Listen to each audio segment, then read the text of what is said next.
그 교회 빌 하이벨스 목사가 쓴 책을 보면 자신의 일상생활에서 느낀 점을 기록하고 있습니다.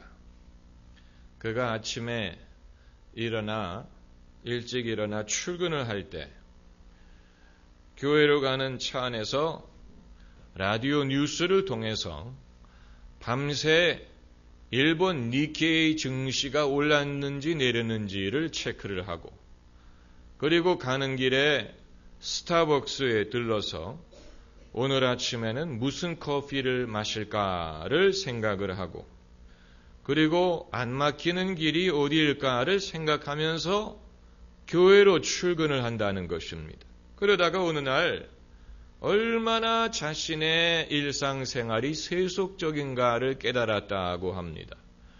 그러니까 영적인 것에 관심이 있기보다는 경제라든가 증시라든가 이런 것에 관심을 갖고, 또 그 스타벅스에서 일하는 직원의 영적인 상태보다는 내가 오늘 아침에는 어떤 커피를 마시고 싶은가를 생각을 하고, 그러니까 안 믿는 사람과 별반 다름이 없는 그런 관심사를 갖고 살고 있는 자신의 모습을 발견했다는 것입니다. 여러분, 이것이 현대의 기독교인의 모습입니다. 현대 그리스도인, 이것은 여러분이나 저나 우리 모두가 고민하는 것일 것입니다. 예수 믿는 사람이라고 해서 뉴스에 관심이 없는 것도 아니고 세상 돌아가는 것에 관심이 없는 것도 아니지만, 그러나 우리가 과연 하나님의 나라와 의를 구한다는 것은 우리의 일상생활에서 무엇을 의미하느냐, 거기에 대해서는 우리가 애매하게 생각할 때가 많다는 것입니다. 하나님의 종이라고 아침부터 소위 영적으로 사는 것이 아니에요. 아침부터 오늘은 성령이 나를 어디로 인도하시느냐, 이렇게 사는 사람을 보지를 못했습니다. 제가 요즘에 시사 잡지를 읽으면서 어떤 일에 관심이 가느냐, 사실 우리나라에도 일어나는 일들이 많이 있지만 대다수의 일들은 따분한 일이지요. 광우병이니 정치적인 일, 상당히 따분한 일이지요. 그러나 그 중에서도 관심을 끄는 그런 일들이 있다면, 예를 들면 사우디아라비아의 국왕이 아람코라는 석유 회사에게 세계적인 수준의 대학을 지으라고 지시를 했어요. 그래서 그들이 세계적으로 4번째로 돈이 많은 대학을 지금 만들고, 그것이 사우디아라비아의 사회를 변화시키기를 기대하고 있다는 뉴스. 얼마나 재미있습니까? 또 펜트하우스라는 잡지로 유명한 회사가 이 사업을 다양화하기 위하여 크리스찬 데이팅 서비스를 시작했다는 뉴스입니다. 이건 사실 아이러니입니다. 왜냐하면 펜트하우스가 뭔지 아시는 분들은 그들이 결코 신앙적인 관심을 갖지 않을 사람들로 생각을 하는데, 그들이 사업을 살리고 다양화하려고 하다 보니까 크리스찬들이 서로 만날 수 있는 데이팅 서비스를 생각을 했다. 정말 뉴스거리가 아닐 수 없지요. 이것이 이제 제가 요즘에 갖고 있는 관심사예요. 그러고 보면 영적인 일이라고 보지 않는 것입니다. 목사라고 해서 늘 왜냐하면 사실 교계 뉴스는 빤하거든요. 교계 뉴스는 사실 별로 없습니다. 한국 교회에 일어나는 일들이 늘 그겁니다. 올해 부활절 연합예배에 누가 설교를 했다느니, 대통령 조찬 기도회에서 무슨 말을 했다느니, 빤할 빤짜지요. 그겁니다. 그건 뉴스거리라고 보기도 어려워요. 그러나 하나님이 하시는 일은 뉴스거리가 되지는 않을지는 모르지만 그러나 거기에 진짜 하나님이 하시는 일들이 있다는 것을 우리가 믿습니다. 하나님이 하시는 일들은 TV 뉴스를 장식할 만한 일들은 아닙니다. 초대교회에 오순절날 성령이 임한 사건은 관심이 있는 사람들 이외에는 눈치도 채지 못했을 것입니다. 그 당시에 헤롯 왕이든 로마의 총독이든 이런 사람들은 오순절날 어떤 일이 일어났는지 알지도 못했고 관심도 갖지 않았을 것입니다마는 그러나 믿는 사람들에게는 마가의 다락방에서 일어난 120명의 기도하던 사람들에게 일어난 변화가 기독교 역사의 전환점이 되는 사건이었습니다. 그러나 그 당시에는 영적인 지각을 가지고 성령의 깨달음을 얻는 사람들 이외에는 어떤 일이 일어나고 있는지 알 수도 참 없었을 것입니다. 그것뿐만이 아니에요. 바울이 소아시아에 선교를 하려고 하다가 성령이 그를 막으셔서 하나님의 인도를 구하는 중에 밤에 환상에 마게도니아 사람이 나타나서 이리로 건너와 우리를 도우라 하는 환상을 보고 성령이 바울을 유럽으로 인도하신다고 믿고 마게도니아로 건너간 사건은 유대인 사도가 밤에 경험한 것에 대하여 누가 관심을 가지고 누가 알겠습니까마는 그러나 그 일은 기독교 신앙이 유럽으로 진출하게 된 아주 역사적인 그런 전환점입니다. 그러나 그 놀라운 일은 아주 조용히 일어났습니다. 조용히 일어났습니다. 그 이외에도 우리가 뒤로 돌아봐서 그제서야 깨닫는 그런 일들이 얼마나 많은지 모릅니다. 우리나라에 최초로 와서 복음을 전했던 아펜젤러, 언더우드 선교사들도 마찬가지입니다.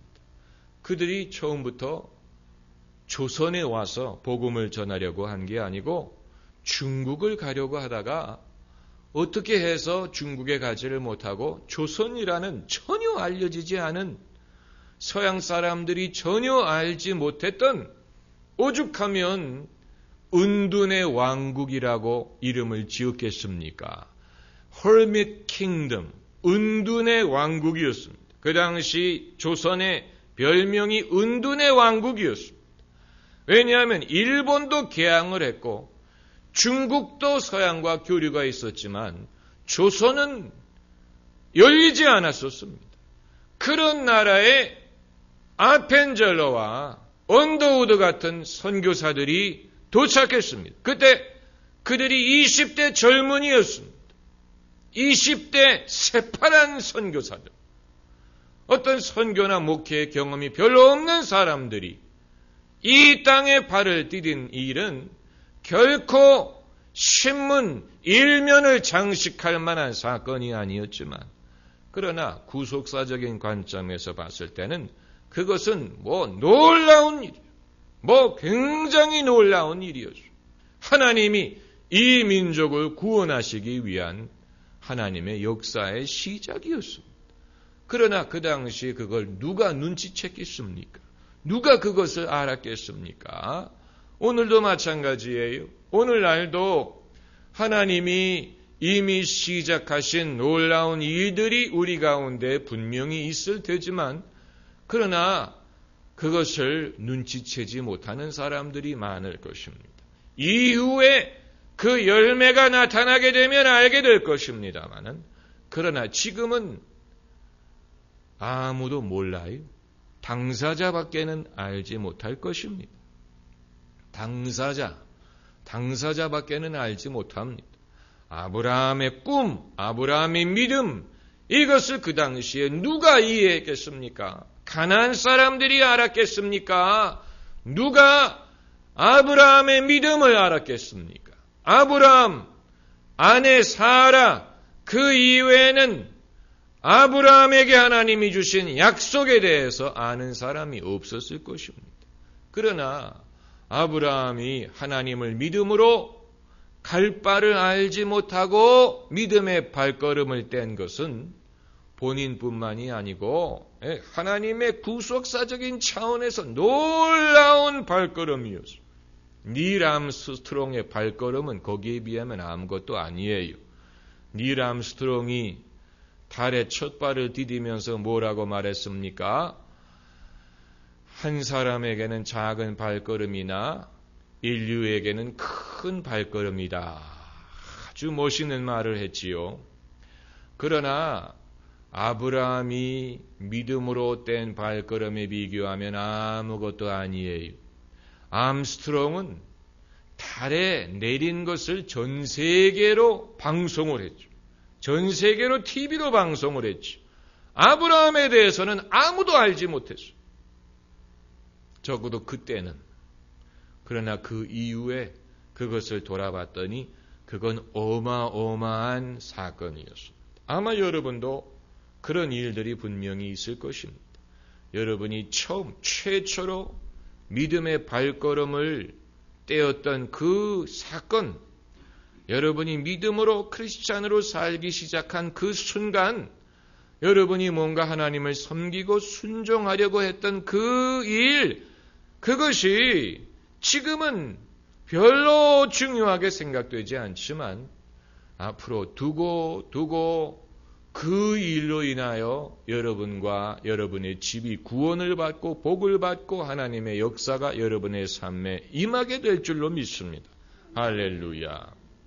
하나님이 뭐라고 말씀하셨습니까?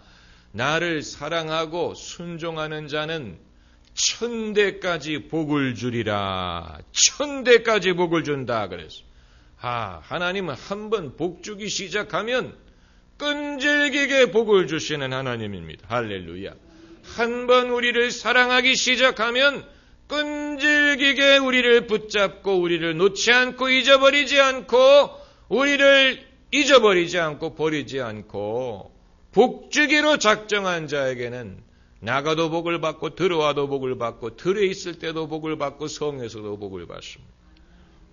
이것이 하나님이 하시는 일의 속성입니다. 다만 처음 그것을 시작할 때는 본인도 그 중요성을 잘 실감하지 못합니다.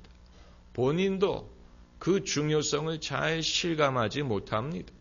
이 일이 장차 얼마나 크게 될지 본인도 모릅니다. 본인도 그것을 별것 아닌 것으로 생각합니다. 별것 아닌 것으로 생각합니다. 마치 룻과 나오미가 보리 추수철에 하나님이 베들레헴에 양식을 주셨다는 말을 듣고 룻과 나오미가 모압을 떠나서 베들레헴으로 향한 그 발걸음, 그것은 이 두 여성에게는 그야말로 아주 미천한 발걸음이었어요. 알아주는 사람 하나도 없었어요. 두 가난한 과부가 살 길을 얻기 위하여 가는 여정으로밖에는 아무도 보지 않았을 것입니다. 본인들도 그렇게 생각했을 것입니다. 본인들도 자신의 입장을 봤을 때 정말로 초라하고 가난하고 정말 별 볼 일 없는 두 가난한 여성. 그러나 이후에 그것을 돌아봤더니 결코 그것이 미천한 별 볼 일 없는 초라한 발걸음에 끝난 것이 아니고 거기에서 놀라운 사건이 시작이 된 것입니다. 그래서 룻이 다윗 왕의 고조 할머니인가요? 증조 할머니가 되고 이방 여인이 예수님의 핏줄의 조상으로 조인을 하게 되는 놀라운 일, 구속사적으로 놀라운 사건이었어요. 이후에 봤을 때는 그랬습니다. 그러나 당시에는 본인들도 그것을 몰랐습니다. 본인들도 몰랐습니다. 그러니까 세상 일은 처음에는 좋지만 가면 갈수록 초라해지고 또 따분해지고 가면 갈수록 그것이 시들해지지만 하나님의 일은 시작은 미약합니다. 시작은 미약합니다. 하나님의 일을 처음부터 빰빠바바 하면서 팡파레를 불면서 하는 일은 별로 없습니다. 하나님이 하시는 대부분의 일은 누룩처럼 시작하고 하늘의 미랄처럼 시작합니다. 장차 크게 될 일도 하늘의 미랄로 시작합니다. 누룩처럼 시작합니다. 그러나 누룩을 일단 반죽에 넣으면 반죽 전체가 부풀립니다. 씨를 심으면 그것이 자라고 자라서 가장 큰 나무가 되고 공중의 새가 가지에 깃드니라. 할렐루야. 그게 하나님이 역사하시는 방법입니다. 하나님의 역사를 처음부터 크게 찾으려고 하면 안 됩니다. 첫 술에 배부를 수 없습니다. 첫 술에 배부른 사람은 아무도 없습니다. 아브라함도 모세도 다윗도 엘리야도 예수님도 바울도 어느 누구도 첫 술에 배부르려고 한 사람 없습니다. 예수님 보세요. 예수님이 그 많은 권세와 하나님의 아들의 능력을 가지고도 첫 술에 배부르려고 하지 않았습니다. 예수님이 욕심 부리지 않았습니다. 예수님은 당신이 할 일만 하시고 제자들을 키우시고 그리고 십자가에 달려 죽으셨습니다. 예수님은 오래 목회하지도 않았습니다. 사람들의 욕심을 부리지도 않았습니다. 명예의 욕심을 갖지도 않았습니다. 예수님은 어떤 단체를 만들지 않았습니다. 조직을 만들지 않았어요. 예수님은 당신의 영역을 넓히려고 하지 않았어요. 이스라엘 땅을 떠나가지 않았어요. 예수님은 그 좁은 땅에서 3년 반 일하시고 그리고 십자가 지고 돌아가셨어요. 그리고 부활하고 승천하셨는데 예수님도 작게 시작하신 것입니다. 욕심을 부리지 않았습니다. 하나님의 나라의 일도 욕심 부려서 이루어질 수 있는 일이 아닙니다. 그 말은 하나님도 욕심을 부리지 않는다라는 얘기. 하나님이 욕심을 부리려면 얼마든지 부릴 수 있지요. 그러나 왜 그런지는 알 수 없지만 하나님은 차분하게 차근차근 한 걸음씩 당신의 일을 하기를 원하십니다. 할렐루야. 성경이 우리에게 보여주는 것이 그것입니다. 하나님이 하시는 일이 처음부터 크게 욕심 부리면서 한 것은 없습니다.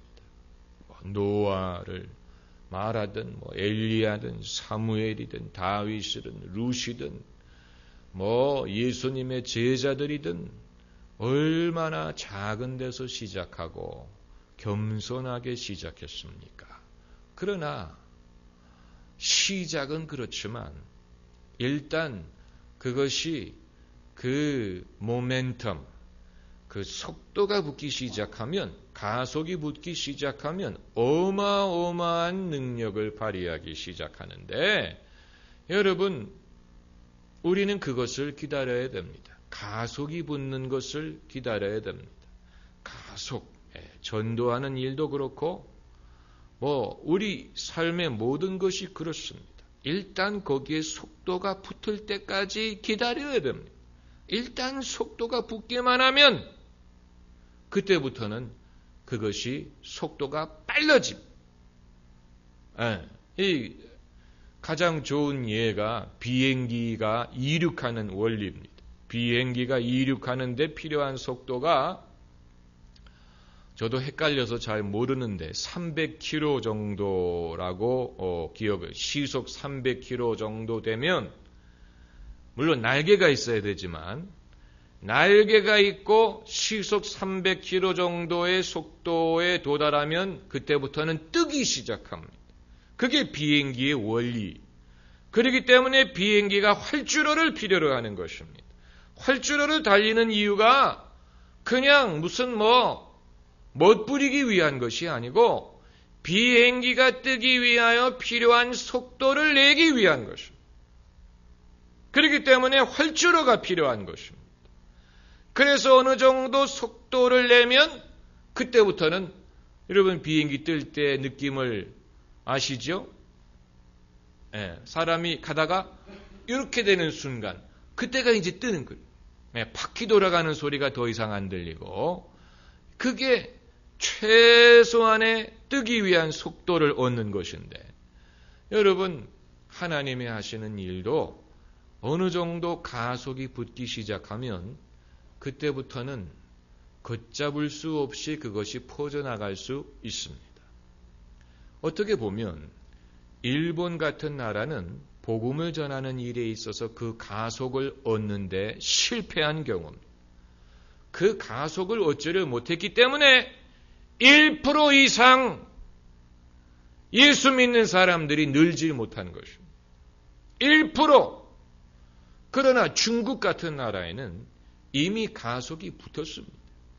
그렇기 때문에 중국은 인구가 많기 때문에 그들은 한번 했다 하면 수천만 이런 식으로 움직이지만 중국은 일본과 같은 경우가 아닙니다. 싱가포르도 그렇고 또 그 이외에도 복음이 가속이 붙은 나라들이 얼마나 많은지 모릅니다. 아프리카, 동부 아프리카, 서부 아프리카, 라틴 아메리카, 남아메리카 이런 데에는 벌써 복음이 가속이 붙어서 엄청난 속도로 복음이 퍼져나가고 있고 이것은 한두 사람에 의해서 이루어지는 것이 아니고 수많은 사람과 수많은 교회와 수많은 신앙운동을 통해서 이루어지고 있습니다. 이것은 박해로 막을 수도 없는 것이고 이것은 어떤 사회적인 현상으로만 볼 수 없는 영적인 가속이 붙은 경우입니다. 여러분 대한민국의 교회가 이러한 가속이 벌써 옛날에 붙었는데 우리의 성공과 우리의 축복에 우리 스스로가 민망해지기를 시작하면서 스스로 믿음을 잃어버린 면이 없지 않습니다. 그 말은 무슨 말이냐면 우리 스스로가 우리가 이래서는 안 되지 않을까, 우리가 좀 더 겸손해야 되지 않을까 하고 스스로 뭔가 타오르려고 하는 불에다가 물을 뿌리는 면이 있었습니다. 우리 스스로가 우리 스스로의 어떤 성공과 성장에 대해서 부끄러워하고 자신감을 잃고 양보다는 질이 중요하지 않을까라든가 이것이 이 숫자만 많아지고 내실이 없는 게 아닐까 이런 식으로 스스로 자신감을 잃어버린 면이 있습니다. 그게 바로 90년대에 일어난 변화라고 봅니다. 그 이전까지는 속도가 계속해서 증가하고 있었어요.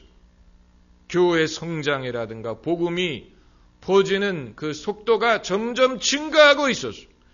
그래서 전 세계가 한국의 교회를 주목하고 있었습니다. 그런데 90년도에 와서 우리가 우리 스스로에 대해서 민망하게 생각하고 스스로 자신감을 잃어버리기 시작했습니다. 그 이유는 저도 파악할 수가 없습니다. 아마 제가 한국에 온 때가 그때였기 때문인 것 같은데 제 말은 제가 어디를 가면 그때까지는 잘 나가던 때가 그때를 제가 가는 시점을 해가지고 전성기를 맞고 그때 그 이후로 이렇게 좀 전성기를 통과하는 그런 경우를 많이 봐서 그건 아닙니다만은 아마 사람들이 이 식으로 성장을 지속할 수 없지 않을까 이렇게 생각했던 것과 일치했던 것 같습니다. 마치 경제 발전과도 비슷하다고 보면 돼요. 대한민국의 경제가 계속해서 발전하고 세계의 이목을 집중시키다가 어느 시점이 되니까 어떤 식으로 사람들이 변했습니까? 이제 우리가 좀 더 공평하게 나눠 먹자. 이런 식으로 사람들의 생각이 변하면서 그때부터 임금이 올라가기 시작하고 노사분규가 많아지기 시작하고 또 여러 가지 제재를 가하기 시작하고 그러면서 뭔가 성장 동력을 잃어버리기 시작한 것과 비슷하다고 보면 됩니다. 그건 아마 모든 나라가 공통적으로 경험하게 될 것입니다. 중국도 그런 날이 올 것입니다. 중국도 지금은 성장 위주로 나가지만 그들이 삶의 질을 개선하자라든가 빈부의 격차를 줄이자라든가 이렇게 하게 되면서 그들의 어떤 성장의 모멘텀을 잃어버리는 날이 올 수도 있습니다만은 그건 경제 얘기고 교회와 신앙에도 그런 어떤 변화가 있을지도 모릅니다. 과거에는 이 양적으로 부흥을 거듭하다가 어느 시점에 와서 수많은 사람들이 비평가들이 한국 교회가 외형만 있고 숫자만 있고 실속이 없다라고 지적하면서 스스로 뭔가 자신감을 잃어버리고 그리고 풍랑과 바람에 눈길을 주기 시작하면서 과거에 교회 성장을 가능하게 했던 믿음의 능력을 잃어버리기 시작한 것이죠. 잃어버리기 시작했죠. 마치 베드로가 예수님을 바라보고 물 위를 걷다가 바람과 바다를 보고 겁이 나서 물에 빠지기 시작한 것처럼 뭔가 한국의 교회가 그 이전까지는 성장과 부흥을 가능하게 했던 믿음을 잃어버리는 그런 변화가 있었다고 생각이 됩니다. 그것을 가져온 것이 뭔지 다양하겠지만 스스로 뭔가 자신의 믿음에 대해서 자신감을 잃어버린 것이 가장 클 것입니다. 이대로 가도 되나? 이것이 잘하는 것인가? 이거 말고 내가 다른 식으로 해야 되지 않을까? 사람들이 내가 잘못하고 있다고들 말하는데 이런 모든 것이 마치 베드로가 예수님을 바라보고 걸을 때는 물 위를 걸었는데 바람과 이 파도를 보면서 두려워지니까 물에 빠지기 시작한 것처럼 그러므로 인터넷 시대에 기독교 신앙이 인터넷 시대에 직면한 어려움 중에 하나가 이제는 이러한 바람과 풍랑을 볼 일이 그만큼 많아졌어요. 우리의 시선을 다른 데로 돌릴 만한 일들이 그만큼 더 많아졌다고 보면 됩니다. 인터넷이라는 것이 정보와 여론과 세상을 좁게 만든 면이 우리로 하여금 하나님과 더 가깝게 만들지는 못했지만 세상을 더 가까이 접하게 만들었습니다. 모순이지요. 인터넷은 그리스도인이 하나님을 더 가깝게 하도록 돕지는 못하지만 세상과 사람을 가깝게 접하게 했습니다. 그러다 보니까 사람들이 던지는 수많은 말들을 접할 기회가 그만큼 더 많아진 것입니다. 그것이 비평이든 비판이든 욕설이든 불신의 말이든 뭐든지 간에 사람들이 던지는 불신의 말을 접할 기회가 그만큼 더 많아지다 보니까 인터넷 시대에 그리스도인이 자신의 믿음대로 산다는 것은 무엇을 의미할지 이것은 앞으로 우리가 다 생각해야 될 과제가 될 것입니다.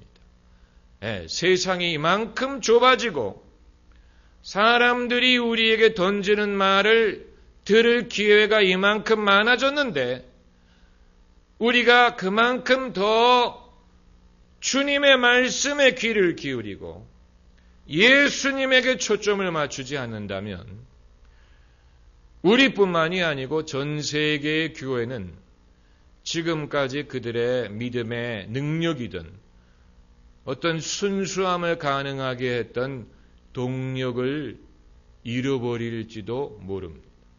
그 동력이라는 것은 순수함을 요구합니다. 순수함, 어린아이와 같은 순수함, 이것이 옳다. 이것이 하나님의 뜻이다. 나는 이 길로 갈 것이다. 나는 이 일을 할 것이다. 이것이 나의 사명이요 하나님의 뜻이다. 여기에 순수함이 필요합니다. 만약에 그게 아니고 생각이 복잡해져서 이것저것을 생각하고 재고 누구는 뭐라고 하던데 누구는 이렇게 하던데 내가 바로 하는 걸까? 내가 이래도 되는 걸까? 이것을 생각하는 순간에 우리는 믿음의 능력을 잃어버립니다. 믿음의 능력을 잃어버립니다. 여러분, 제가 말씀드리는 것은 굉장히 중요한 것입니다. 옛날에 존 윈버 목사님이 살아계실 때 그분의 간증을 듣다가 아주 참 맞아, 저런 면이 있지라고 저도 생각한 게 만든 그런 말이 있었는데 그분이 처음 예수님을 믿을 때는 뭐든지 문제가 생기면 손을 얹고 기도하면 해결이 됐대. 그래서 냉장고가 고장이 나도 손을 얹고 기도하고 자동차가 고장이 나도 손을 얹고 기도하고 그러면 그게 고쳤대. 그런데 누가 예수는 그런 식으로 믿는 게 아니다. 이렇게 말을 하고 나니까 그 다음부터는 아무리 손을 얹어도 더 이상 그런 일이 안 일어나더라. 제가 그 얘기를 듣고 믿음의 순수함을 상실하는 게 바로 저런 거구나. 그러니까 여러분 믿음의 순수함을 상실하는 것은 금방 이루어지는 것입니다. 말 한마디에 사람이 믿음의 순수함을 잃어버릴 수가 있는 것입니다. 그러니까 그런 말을 들은 다음부터는 이런 식으로 예수 믿으면 안 되는구나. 다른 사람들은 이렇게 안 하는구나 하면서 본인도 믿음의 손해를 입는 것입니다. 그러면 한번 그런 손해를 입은 사람이 다시 그런 어떤 기적이 가능할 수 있는 상태로 돌아가려면 그건 굉장히 어렵습니다. 그건 굉장히 어렵고 사람이 일단 한번 강물이 흘러가면 흘러간 물을 다시 붓든다는 것은 불가능해지는 거죠. 일단 흘러간 강물은 어떻게 할 수가 없지요. 앞으로 흘러오는 강물을 막을 수는 있겠지만 마찬가지로 우리가 이 변화 많은 시대에 우리의 믿음이 변함없이 순수하고 바르고 또 살아있고 또 살아 역사하는 힘이 있기 위해서는 어린아이와 같은 순수함, 성실, 열정 이런 모든 것이 필요한데 여기에 대해서 돌을 던지는 사람들이 얼마나 많은지 모릅니다. 여러분 사람들의 그 못된 속성을 아시지요? 자기가 없는 것을 특별히 선한 것을 남이 가진 것을 보면 자꾸 뭔가 그것을 더럽히려고 하는 그런 속성이 사람들에게는 있습니다. 누가 아주 흰 옷을 입고 오면 일부러 흙탕물을 좀 튀기고 싶은 그런 못된 속성이 사람에게는 있습니다. 자기도 그런 깨끗한 옷을 입으려고 하는 게 아니고 자기가 그렇게 못하기 때문에 누가 깨끗한 옷을 입고 오면 뭔가 이렇게 더러운 것을 이렇게 튕기려는 그런 속성이 있는 것처럼 믿음에 대해서도 마찬가지.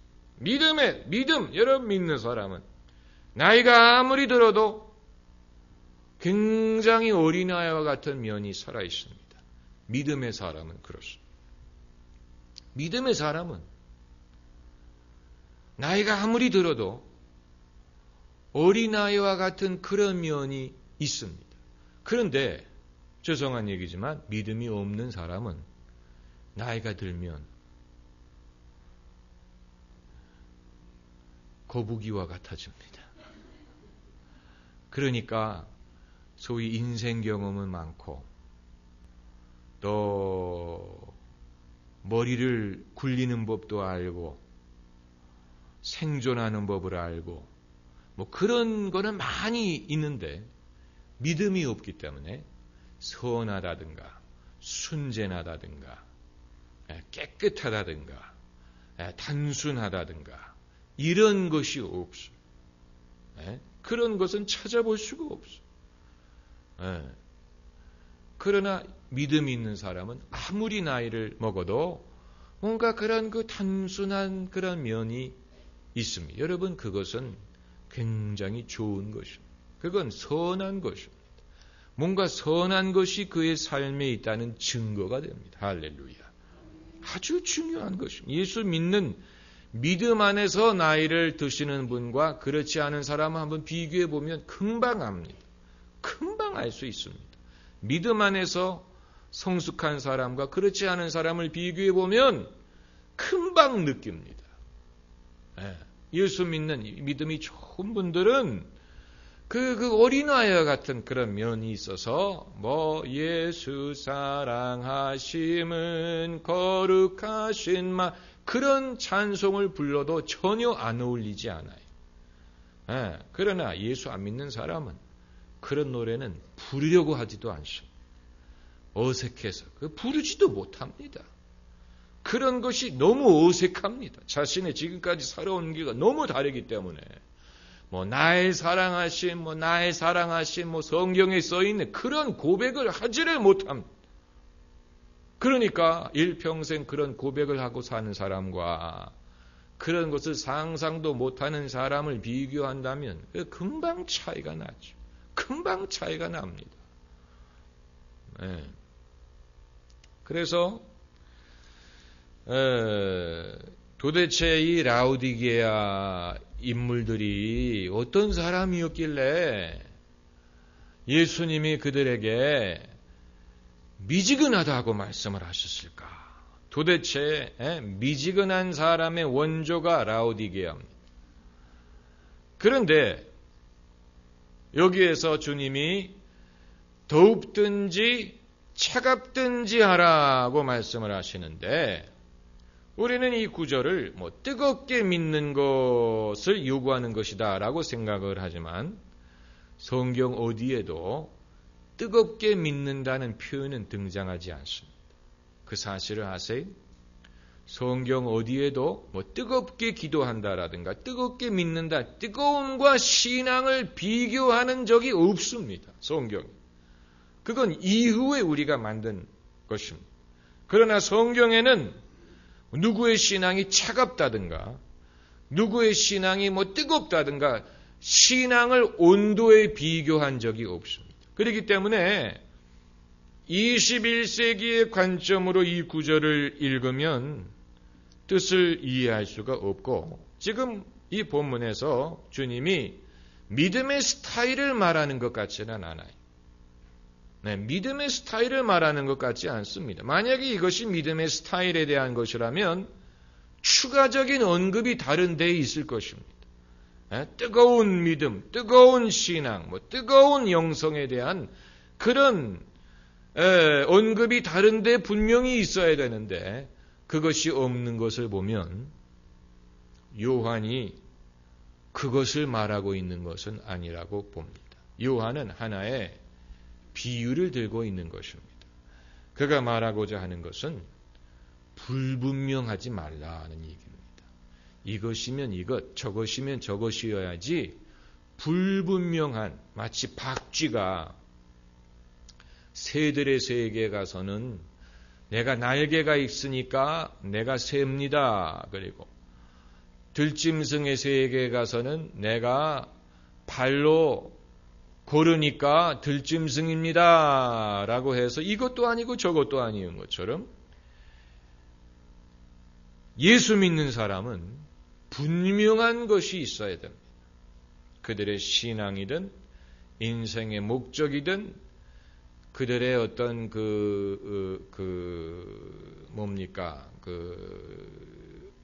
의향이든 이런 모든 것이 분명한 그런 것이 있어야지. 그게 아니고 이것 같기도 하고 저것 같기도 하고 도무지 알 수가 없는 그런 것은 주님이 기뻐하지 않는다. 주님이 다시 말하면 두 마음을 품는 것을 하나님은 기뻐하지 않아. 믿는 것 같기도 하고 안 믿는 것 같기도 하고 이런 식으로 그런 이 세상적인 처세술을 주님은 별로 기뻐하지 않으십니다. 세상적인 처세술은 세상에서 생존하기 위해서는 필요할지 모르지만 그러나 주님은 예 아니면 아니요 라고 대답하라 그랬어요. 예 아니면 아니요. 그 이외의 것은 악을 쫓아서 나느니라. 너희의 예는 예, 아니요는 아니야 하라. 아니요 하라. 그 이외의 것은 악을 쫓아서 나느니라. 그것이 우리나라의 정서에 안 맞아도 할 수 없어요. 그건 성경적인 것이기 때문에. 우리의 정서는 아닐 때도 예라고 그러고 예라고 할 때도 아닌 척하고 그게 우리의 정서가 아닙니까? 우리의 정서가 그래요. 그래서 좋아하면서도 안 좋아하는 척하고 안 좋아하면서도 좋아하는 척하고 도무지 알 수가 없는 사실 우리 이웃나라가 좀 그렇다고 그러지요. 이웃나라에서는 하이가 아니에요.